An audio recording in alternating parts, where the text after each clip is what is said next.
folks. Hello, friends. Welcome to Double Crossed, episode 8. PGA Championship, Phil Mickelson. Holy crap. I am your host, Dan, at 2 inches short from the internet. This is Dave. I'm so excited I can't even talk. This is Dave at Golf and Jokes, also from the internet. Dave, let's make sure you're here. Hello. I'm here. What's going on? Good to be here. My man. How about Phil, huh? Oh, Phil. Hello. If you're following us, check us out on YouTube, watching us, Apple Podcasts, Spotify, anywhere podcasts are sold. Thank you again to all of you who have subscribed, liked, commented, rated. All of that positive feedback helps us. Again, if you want to support us, please, we appreciate it. But it is PGA week. But before we get into PGA week, we are going right to Dave, who has a live update from Ontario and the golf situation. Are we playing golf again, Dave? We're playing golf again. We did it. We did it. They finally listened to us. They're open. I haven't played yet because it's impossible to get a tee time. Of course. So They announced on Thursday that they were reopening this weekend, starting Saturday, and right away tried to make tee times fully booked unless you want to play 6:30 in the morning or 6 p.m. at night, or if you want to play like as a single, which obviously I'm not trying to do. No, so it's just ridiculous. Did you get out to practice at least? Oh yeah. I've gone to the range a couple times, which that's good. That's progress. Better than nothing. But I do have a tee time coming up this Thursday, so looking forward to that. First round of the RBC Canadian Open. No, I'm kidding. It's not this week. Canceled, right? Yeah, it's canceled this year. Yeah, I think it was canceled. That's right. It's canceled. It's Colonial week, by the way, but we're still in PGA mode. But yes, playing golf finally open. Yeah, but yeah, this definitely makes my decision to join a private club next year very simple. Top of the list. Top of the list. It's there's no way I'm gonna struggle to find a tee time every week. No, especially if you don't have to. Yeah. Which I think you should keep us posted on that search, because that's always interesting too. It'll be a fun search. I'll get some free rounds hopefully. So that's gonna be next year. That's gonna be next year, correct? That'll be next year, but this summer I want to really narrow down the list. So I want to play a couple of these courses that I have in mind, and we'll see. Well, just make sure they know you have an Instagram account with a lot of people that are interested in what you're hearing. So if you could play those rounds for free, how about that? That'd be fun. Yeah, golf course reviews. Who knows? I don't know if they'll care, but we'll see. Oh, people care. But yeah, man, I think that's awesome. We are thrilled for everyone in Ontario. Again, Dave, so happy to hear that you were able to take a couple hacks at it. I know you got to shake the rust off. It's been, how long has it been since you actually played golf? Probably October. I mean, I've been to the range because the ranges and stuff were open for a little bit here before they closed them again. But I haven't played an actual round since like October. So man, it's been a while. Yeah. Well, we are working towards normalcy, and playing golf is one of the first steps. Seeing the crowds, like, and everything, just like the jam-packed crowds, in all sports, it's good to see, like it's definitely coming around for sure. Well, let's get right into this week on tour. PGA Championship. Phil fucking Mickelson. Philly Mick, lefty. Well done. 50 years old. Phil Mickelson wins the PGA Championship. I can't even believe I'm saying this. He's the oldest major champion ever at 50 years old and 300 something days. Almost 51. He's almost 51, right? He rips up his special exemption in the USGA special exemption in the US Open, which then right there he'll turn 51 the day before that. So he could even break his own record and complete and completely wearing career Grand Slam. All right, let's not get carried away. That would be crazy. All right, so Phil Mickelson wins at Kiawah. Technically, it was the longest championship course. You know what? It never seemed that long. No, it didn't seem that long. You say? Why do you say that? I don't know. Like it just. Maybe well, mind you, the weather was great all week, so it was playing pretty firm, and I think that's why, to me, it didn't seem that long. But they didn't stretch it out all the way. You are correct. That's true. I think Saturday was the only day they stretched it out to 7,700 yards, but they had ability to go 78, I think 76, I think it was. But so Phil finishes -6 after shooting a 1 over on a tough day, but a fair day. On a very difficult golf course. Well, this morning scores were pretty good, and then it kind of got tough. It got more windy, and also the wind shifted. So they were essentially playing a whole different golf course. Like we were saying, Brooks finishes runner-up along with Louis Oosthuizen at -4. Brooks and Phil in the final group was just can't really script that any better. Going down leaderboard, Shane Lowry and Patrick Harrington finished T4 along with 49 years old, and he had top 5 finish. So good for him. Yeah, top 5 finish. He's captain of the Ryder Cup team for Europe. Harry Higgs, Big Rig, who Scott Van Pelt obviously loves during the coverage. Good dude, fun to see him in the mix at the top 4, along with Paul Casey, who's knocking on the door. He hasn't had one yet, but it's coming along. Abe Answer shot a final round 65 today. Justin Rose, Colin Morikawa, John Rahm, Will Zalatoris. I mean, this Rickie Fowler. This leaderboard was amazing, man. Let's just break this down. This is Phil's 6th major, 2nd PGA Championship. The other one coming in 2005. His last major was the 2013 British Open Championship, which came out of nowhere too. Which came out of nowhere, Muirfield. He's won in 4 different decades. He set all kinds of records of being the oldest 54-hole leader. I mean, didn't have a top 20 this year. Oh, he looked lost this year. It's just amazing to think that, like, on this golf course, a 50-year-old, this guy's a member of the Champions Tour. He has 2 Champions Tour wins. He led from Friday on, and so we do want to just kind of quickly talk about the final round. Just a quick summary. It was crazy. There were 2-shot swings everywhere. It was a roller coaster. One of the craziest things. First 3 holes were like, what's going on here? Oh my gosh. I mean, Brooks played those par 5s, honestly, like terrible. Like a 12 handicap on vacation with rented set of clubs. I mean, he made 2 doubles on the front on the par 5s. Anyways, so we go back and forth. Well, and then, me and you were messaging, and I told you, I have a feeling Brooks is going to make a big mistake. And I was right. He made multiple mistakes, though. It wasn't just the one that cost him. No, it was not just that one.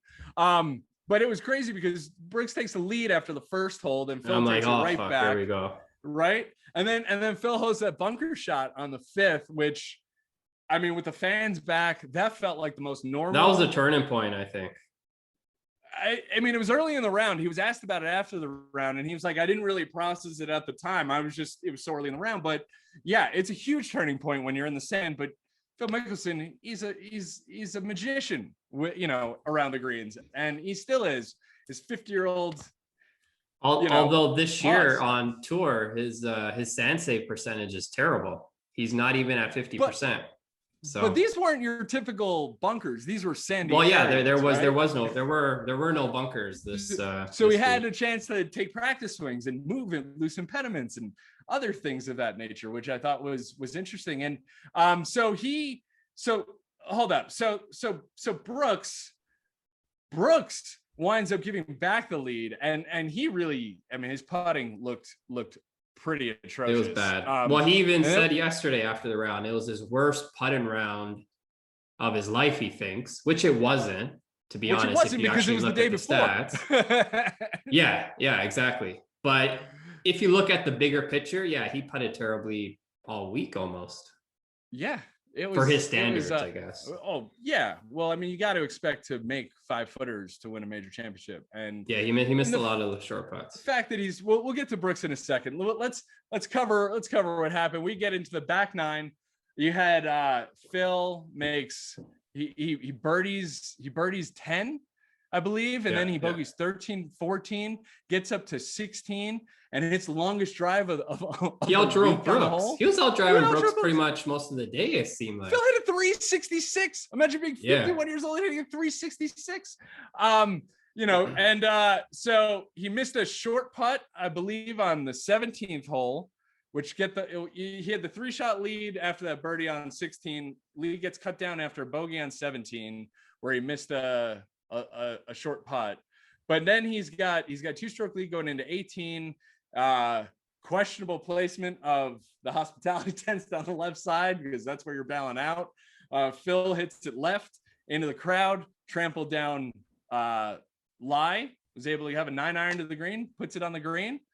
2 putts later, Phil Mickelson is your 2021 PGA champion. Unbelievable. Yeah, it was awesome. It's unbelievable. I mean, Dave, what's your initial reaction, I guess, to Phil winning? Well, I can't even form a sentence. Phil winning another major, his 6th major. I have no honestly, idea. After the first hole on my IRAs, it's not his day. There's pretty much no chance stopping Brooks today.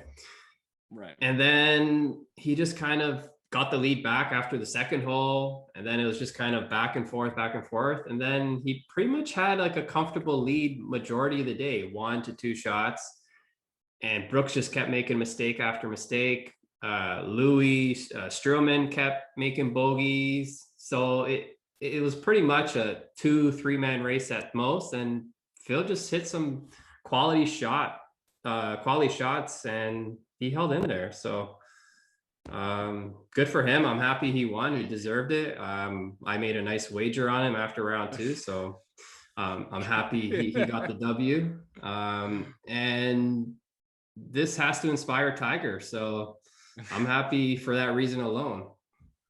Yeah, I mean, now Phil's the oldest person with a major. Down Tiger's got to win one at 51. So, and he will, because he always has to one up Phil. So, so let's just get him back, standing and walking again. But yeah, we expect him to win a major when he's 51. Yeah, unbelievable. Phil gets into the next 5 years of every major. Like we were saying, he rips up his USGA. Which, you know what? Speaking of which, even if he didn't win, he should get to play every major, man. Like, well, I'm pretty sure he would always get an exemption no matter what. Well, now Phil's exempt until he's 56 into the US Open, and he might just play a whole entire round with like a 7-iron, like just for shits and giggles.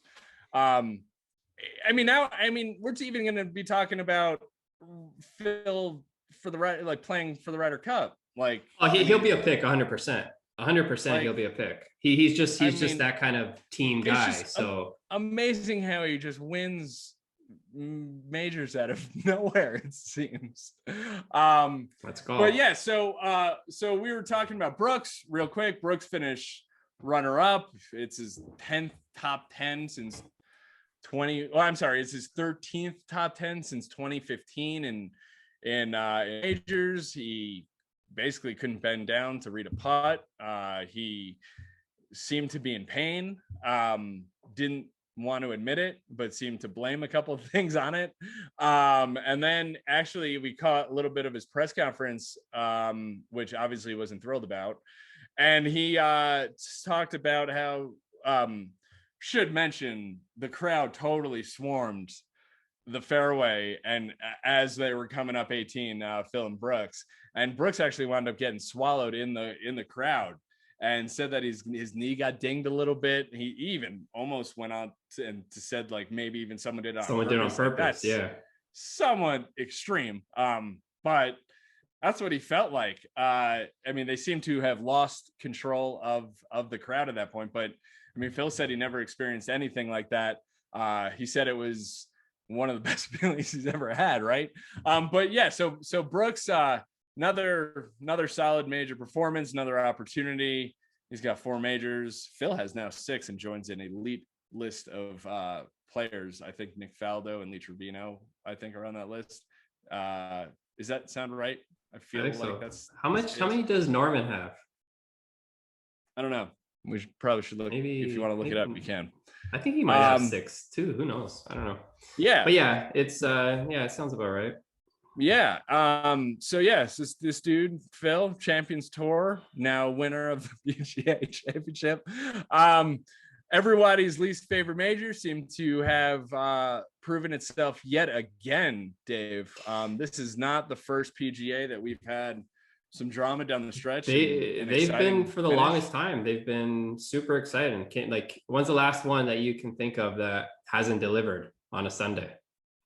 Honestly, I haven't. I honestly can't. Involved in in like 2018 and then 2018, 19, 20. Right. This year's all amazing.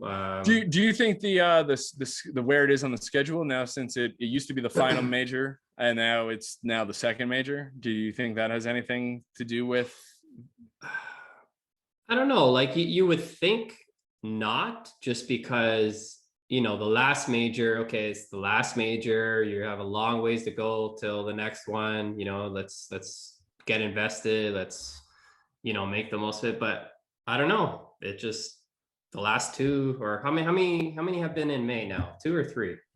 3, I think. Yeah, because last year we had one where Colin Morikawa won, right? But yeah, I don't know. I don't know if it helps or whatnot, but it just continually delivers. So yeah.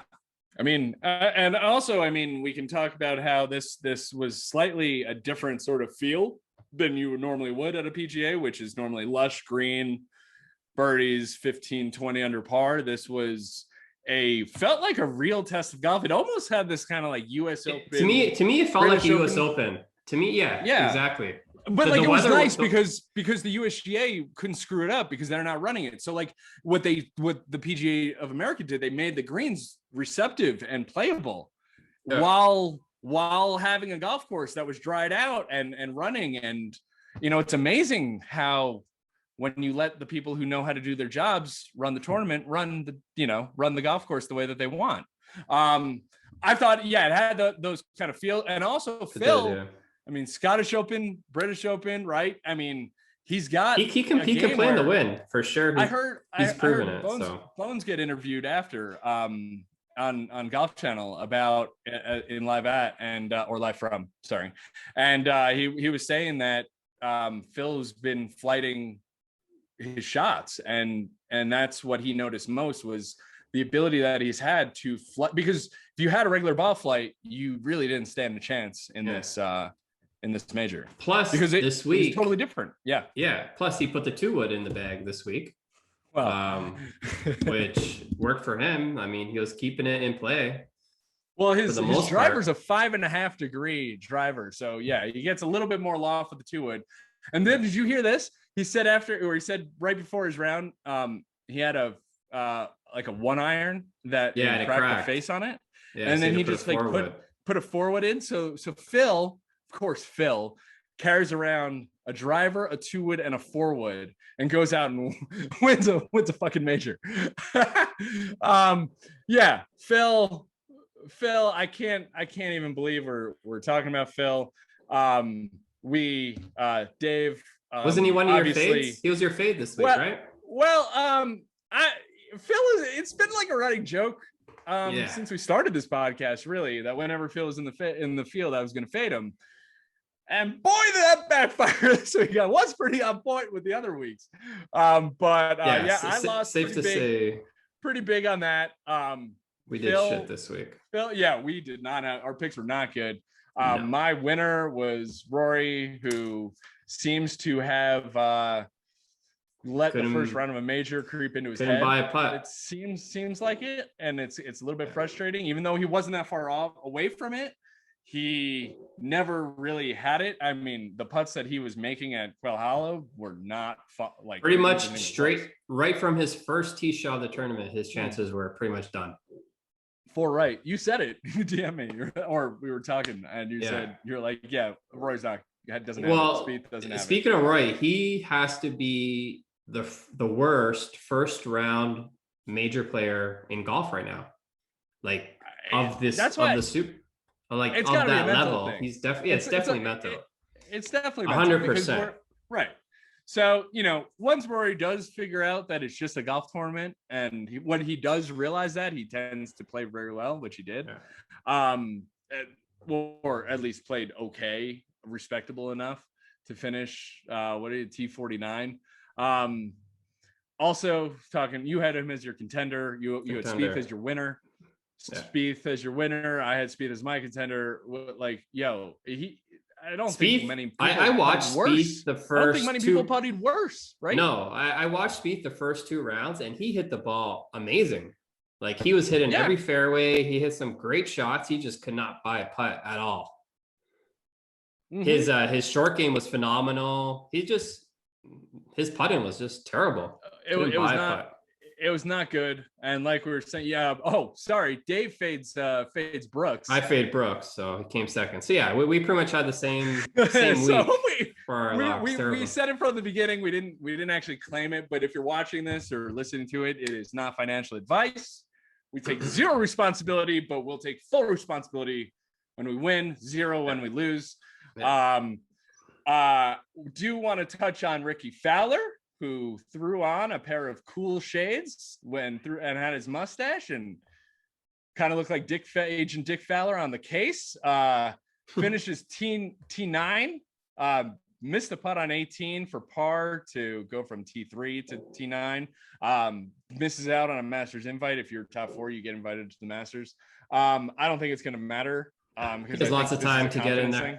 Yeah, I think it's a confidence thing, and I think seeing Rickie finish in a top 10, that's right. I'm not making that up, right? Let me just make sure. I'm pretty sure he came top 10. Yeah. T8. Yeah. How about that? Yeah. All right. Cool. So yeah, Rickie talked about that, and then what we like. Basically, podcast. We're going to talk a little bit this episode about mainly the PGA. So we're just going to get into what we saw. We were talking about how the PGA played again. It's the 5th time it feels like in a row that it did not disappoint. Coverage of ESPN, and Dave had TSN and also CBS here in the United States.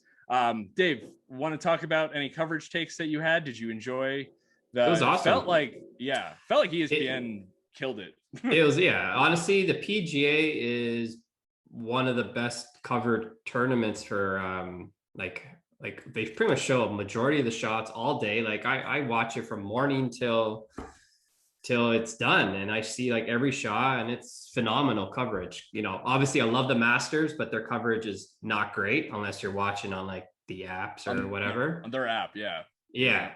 US Open is good cover. I mean, all the majors are pretty good, but I don't know. This week they did a great job. Well, you told me that you had an opportunity to listen to the broadcast. Oh yeah, that's right. PGA Tour Radio, was it? Or I have Sirius in the car, and I was tuning in today, and first time I ever actually listened to it in the car, and it was great. Just even hearing them break it down and give their takes and kind of cover what's happening, and it was good. I don't know if you've ever listened to it. Yeah. Oh, I have it when I'm out on the golf course. I'm listening to it. It definitely is worth it. I mean, Sirius is pretty great. For me, the ESPN coverage, I love listening to Scott Van Pelt. He's awesome. Just kind of, just be obsessed with Harry Higgs. Like I was saying, it was hilarious. He started when he started with Golf Channel when he had hair. It was, and now he's has his own show and his own brand basically. I thought the coverage was great. I thought the guy who took sometimes you miss Tom Rinaldi, right? But he's with Fox now. But we had Marty Smith who was doing the interviews afterwards. Who a Southern gentleman it seems like who gave us some great information where Phil had some great quotes in there too. I thought, coverage was great. I mean, from my perspective, the only I would say we don't see many golf shots from other than the leaders coming, especially on the last day. I mean, I think they try to get in all the PGA pros and stuff like that, which we did see a couple make the cut. So, I obviously still wish, we could see more golf shots more of the time. But, when you have such a compelling story going on, I kind of understand what you're doing, but, give us a little bit more next time. Other than that, I thought coverage was, major coverage usually is pretty good. I mean, ESPN Plus for in the United States, if you had to buy a subscription and you feel like canceling it, I personally like the Disney bundle, so I'm keeping it. And my wife uses it too, so whatever. We also saw a couple other things. Saw a couple temper tantrums with Eric Van Rooyen, I believe on Saturday. That was one of the worst ones I've seen.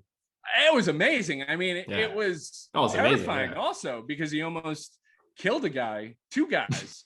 He totally cracks a tee marker, and part of it goes flying, and you see some guy duck in the video, and then hits another tee, or hit the other half, I guess, and the club head went flying off, almost decapitating the other. Can you imagine if he actually injured someone doing that? Thankfully, he didn't. Do you think they get fined when they do that stuff?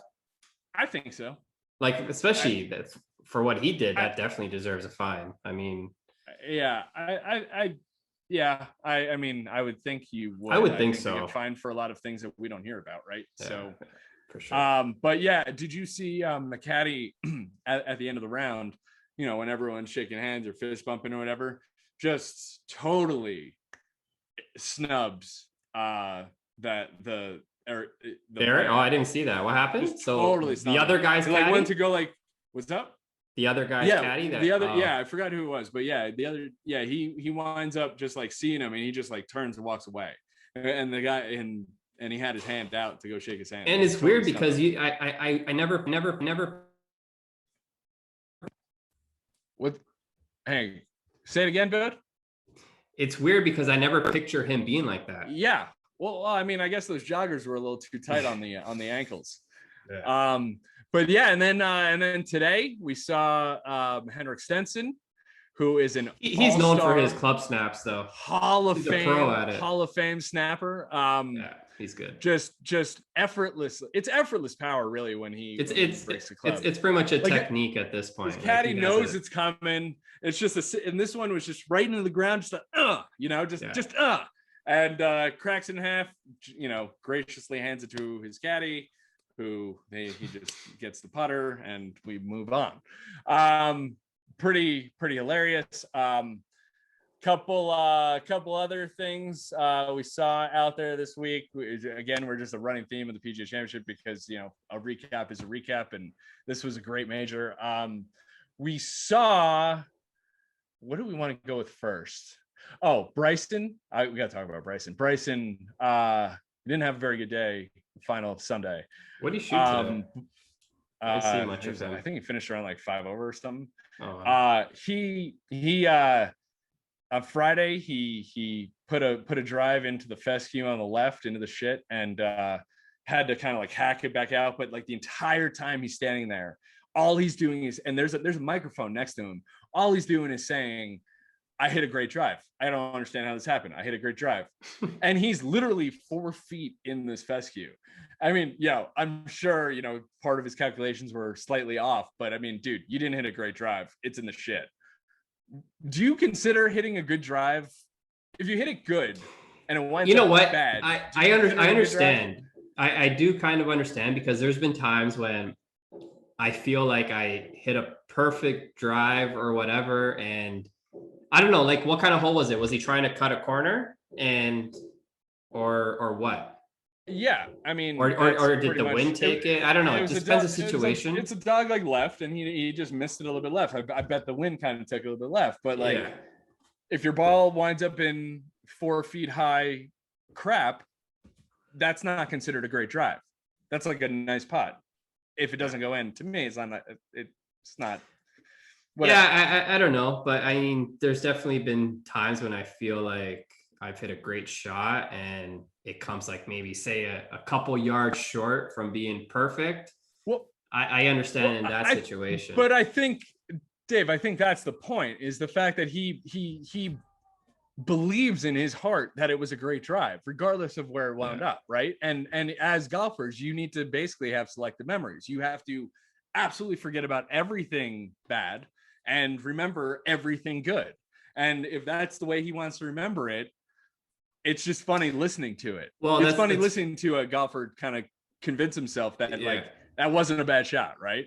It's funny you say that, because I was listening to a Jordan Spieth interview.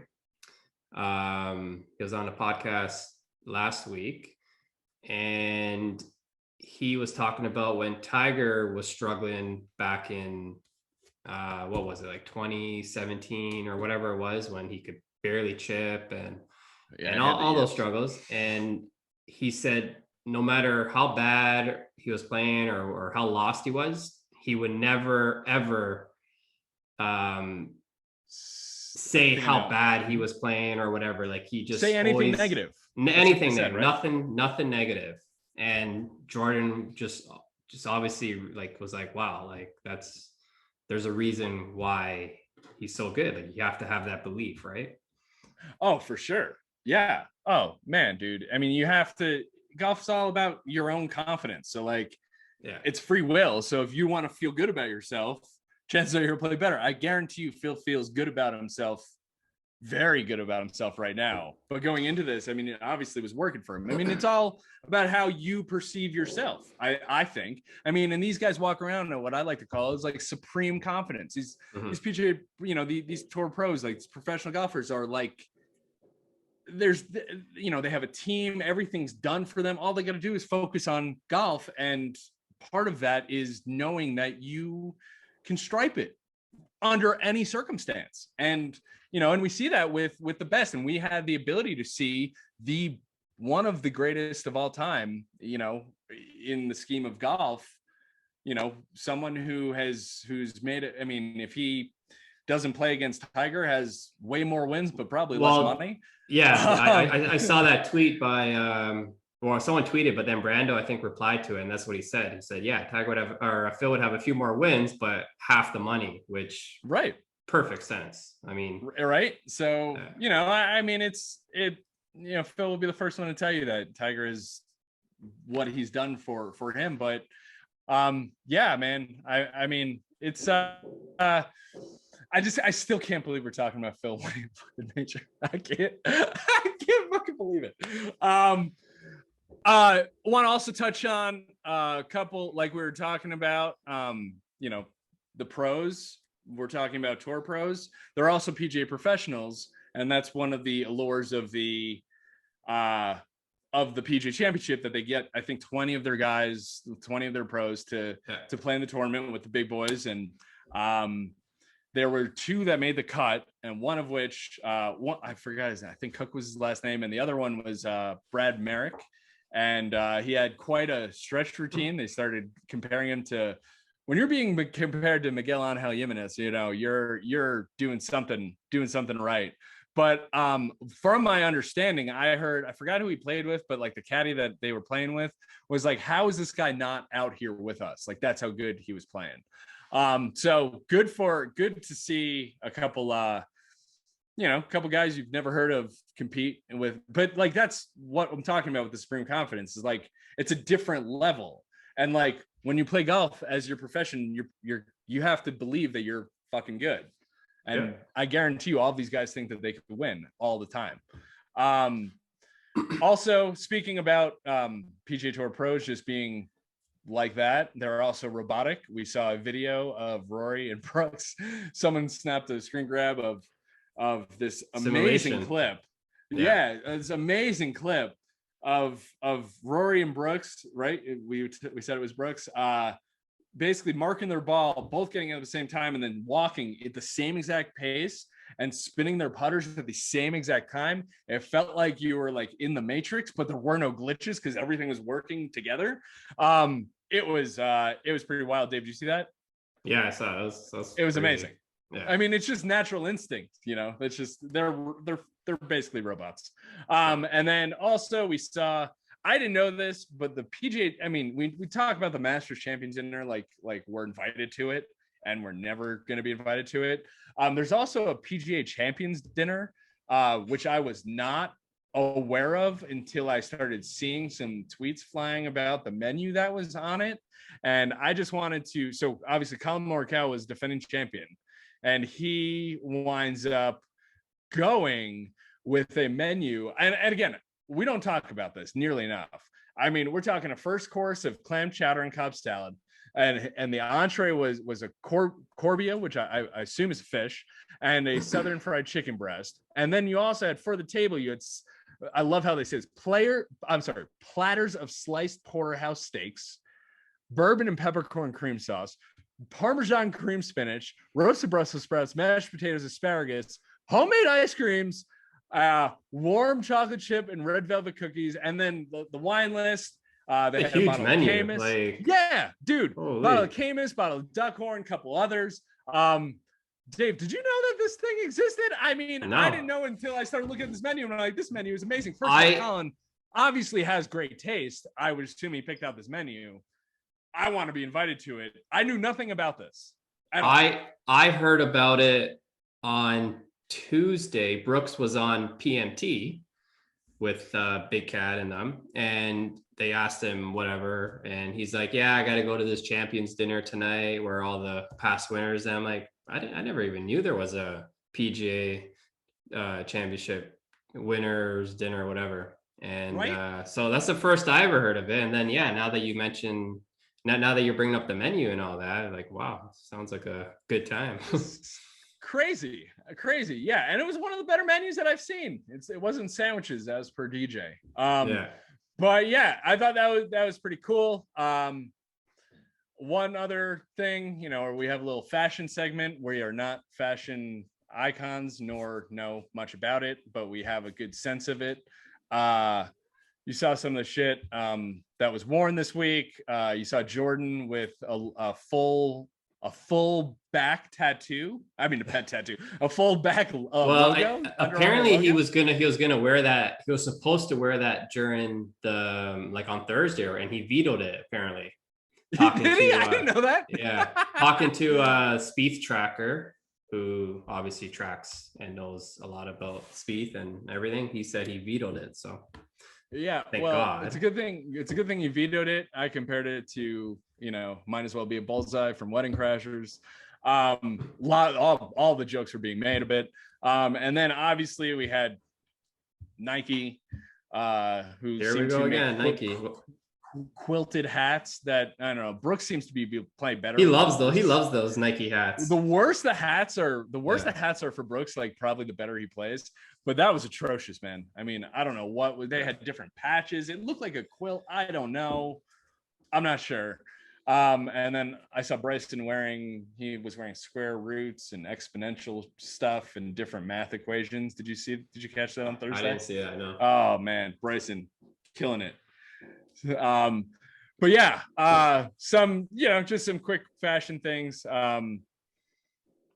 Throw those things in the trash. Those are awful. Well, there was a meme about the Nike hats in the trash. I don't know if you saw it. Yeah, well, because I think Sebastian Travis posted it. Put one in the trash. Yeah. And went over to go look for it, and then it was just flip flop, right? Where he threw the hats in the trash.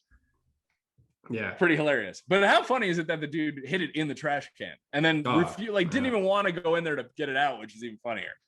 But yeah, I don't know. We got into a bunch of other things that we saw. Phil Mickelson wins the 2021 PGA Championship. What the fuck, Phil? I don't even know, man. Honestly, this pumps me up more for the U.S. Open now. Well, Phil goes to Torrey Pines, where he's now going on his own will, right? And got in himself. and now has He the knows the ability course. He's on a high now. He has confidence. So who knows? Well, watch him. I would love for him to win the U.S. Open. Something that Phil said in his press conference, Dave, right? He said, yeah, he doesn't know whether he's gonna, he's he never said gonna win again. he right? said this could be his last win, or he could go on a bit of a run here. So like that's just classic Phil, you know. What a legend, classic you know. Phil. Yeah, I can't believe how well he drove it, how well he striped it. It was bombs. It was bombs. Yeah. I mean, I'm not like, I used to be more on the Phil train, but recent of just things like he's slowly lost some allure on my own list. But to see someone who really is a stalwart in this game, and someone who really, I can't believe we're talking about he's 50 years old. I say this on pretty much every podcast when we fade him. We're talking about 50-year-old Phil Mickelson. We're talking about 50-year-old fucking Phil Mickelson. But it's good for Phil, good for golf. Amazing for golf, yeah. Unbelievable. I mean, yeah, Tiger. Oh God, I can't wait to see. Well, Tiger tweeted. I saw he tweeted that he was thrilled for Phil. He said also, super inspirational and huge congrats or whatever he said. And I also heard a little medical update. I forgot who it was, but saying that it's kind of coming along, and now we're gonna hopefully can start talking about timetable of hopefully recovery. Yeah. Did you see something like that? I saw that a couple weeks ago. So I mean, looks like things are slowly progressing. But yeah, good to see him. I'm sure he was watching it. What do you think? What do you think in his mind? Do you think he has like an event that he's trying to get back for in time, or he's not even thinking about that? I don't think he's thinking about it. I mean, I just would assume the Masters is always the top. Because like, if you want, you can place bets. Like, will he tee it up at the Masters next year? Will he play an event next? Like, you can make live bets right now. Yeah, I'm not at that point. Are you making those bets? What's that? Yeah, sorry, I don't know what happened there. Yeah, I'm not either, but the bets are up. But yeah, again, it's good to see. We knew he was watching. Phil Mickelson wins the PGA Championship. I mean, it's going to take a little bit for it to settle in, to kind of put that in perspective. We're thrilled for Phil. I mean, obviously what he's been doing has worked. I mean, this is the longest course in technically major championship history, and perfect weather they had all week too. Like perfect weather, perfect. Everything. The wind was, kind of shifted a little bit. It picked up a little bit. It was scoreable a little bit yesterday when it played longest. But just what an amazing venue. I mean, a lot of people are saying, like, why would I want to play that course? I think that course looks amazing. I would love to play that course. Oh my God, I would love probably to shoot 100 there, but I'm crank the wind up. We'll play the back tees. Really get after it. But just an amazing event run by the PGA of America. Just all in all, I mean, it's just so good to have fans, and I think that win with Phil and having fans is not a coincidence. Agreed. Right. So Phil wins the 2021 PGA Championship, and we go into coming up. We have Charles Schwab Challenge next week. Just upcoming schedule. Again, that's Colonial. We'll get into that just in a quick second. We don't want to keep it too long. We're going to, I think, the Memorial, and then a new event, and then off to the US Open. Yeah. So a couple of weeks before the US Open, again, Torrey Pines, Phil, Rickie. I mean, we'll hopefully be in that now. Other tour news real quick. Corn Ferry Tour, Advent Health Championship. Cameron Rung shoots 4 under to win at 19 under over Dahlia Vanderwall. Good, solid play there. I know we were focused on the majors, just bringing that up. Every LPGA, I don't know why I don't bring up LPGA and Champions Tour, they're off. But this week, on tour, we have the Charles Schwab Challenge, aka the Colonial, aka Hogan's Alley, aka this is a pretty legit event for being right after a major. Obviously, it's because the season is totally like condensed. We're going to Fort Worth, Texas. 75th anniversary. That's been around since 1946. Only one of 5 invitationals. I'm not sure you knew that, Dave. One of 5 invitationals on the schedule. The others being the Arnold Palmer Invitational, Memorial, Genesis, and the RBC Heritage. Obviously, more limited fields, more opportunities to give other people chances to play. Daniel Berger defends golf and CBS here in the United States. We got the Horrible Horseshoe, 3 for 5. Be aware of it. Top players that are supposed to play in the field, I assume most of them are Justin Thomas, Collin Morikawa, Patrick Reed, Tony Finau, Daniel Berger. Again, I'm just reading off the top of the world rankings right now that are in the field. Abe Ancer, Lee Westwood, Sungjae Im, Scotty Scheffler, Spieth, and then a whole bunch down the list. Pretty good field. Great field. See who stays in it. I do have some locks to get to quick. I'm looking at Abe Ancer, who had a great final round and goes to a place that requires ball striking, and I'm down with Abe. That's my winner. Dave, did you make any picks, or you? I honestly did not even look at it this week. I was so focused and glued into the PGA that I didn't even look at next week. So I have zero picks. Fine. 0 picks this week. Dave, and to be honest, after this week's picks, you don't even want my picks. So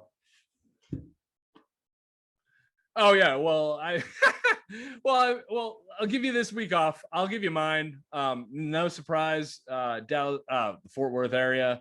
We're going Spieth at Colonial to contend, and I'm going to fade JT as per our conversation about who's the most hateable player on tour. He's not. We'll get into that at some point. He's not. We'll get into that at some point. But I'm taking JT. I'm fading JT. I didn't like his attitude this week. I don't like his attitude any week. So that's those are your locks. Take it to the bank. If we lose, I take 0 responsibility. Dave is off for this, no problem. Again, it used to be called Colonial, and now it's not. Charles Schwab Challenge should be good. We're just kind of decompressing after this major, after Philip Alfred Mickelson wins the fucking PGA. Dave, I mean, that was our quick preview. We just said we were going to do just a whole PGA championship recap. Do you have any final thoughts on a week that Phil Mickelson, a member of the Champions Tour, won? No. Hard to believe. I mean, he had 0 form coming in, and that just goes to show, like, you never know when it's your week. Like, all it takes is 4 golf. Yeah, all it takes is 4 days of things to go your way, and you can win. That's why I have so much faith still in Tiger to come back, even despite whatever injuries. And a guy. We say it every time. If there's someone who could do it, it's Tiger. But it's Tiger. We just got to get him. He's already proven that. So yes, he has already proven it. And I just saw Phil responded to Tiger's tweet, and he's like, "Thank you. I'm pulling for your quick return." So. Oh, that's awesome.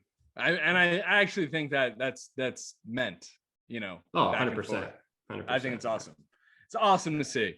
Yes, Phil Mickelson. I had you've proven you still got it. I don't know how. But we're thrilled for you. We're thrilled for the game. We're it was an awesome major championship. PGA delivers. Working its way up there on the list. I'm not sure. We go to the U.S. Open next. But in the meantime, we got a couple more events. Speaking of U.S. Open, I'm also pumped for U.S. Open because it's prime time. Yeah, well, yeah, because it's West Coast. Yep. Those are my favorite ones.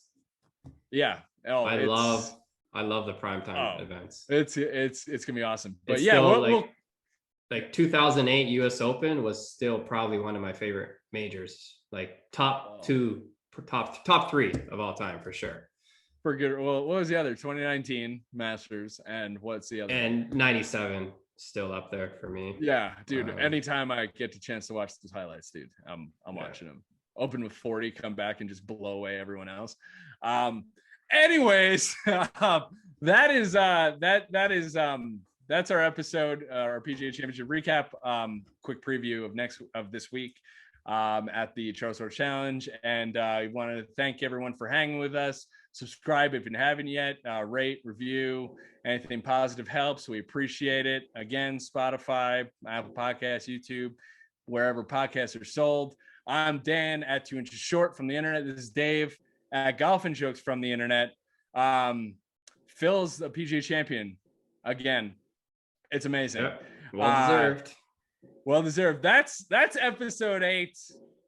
We've been doing this for 8 weeks. Feels good. You've just been double crossed. We are out. Peace.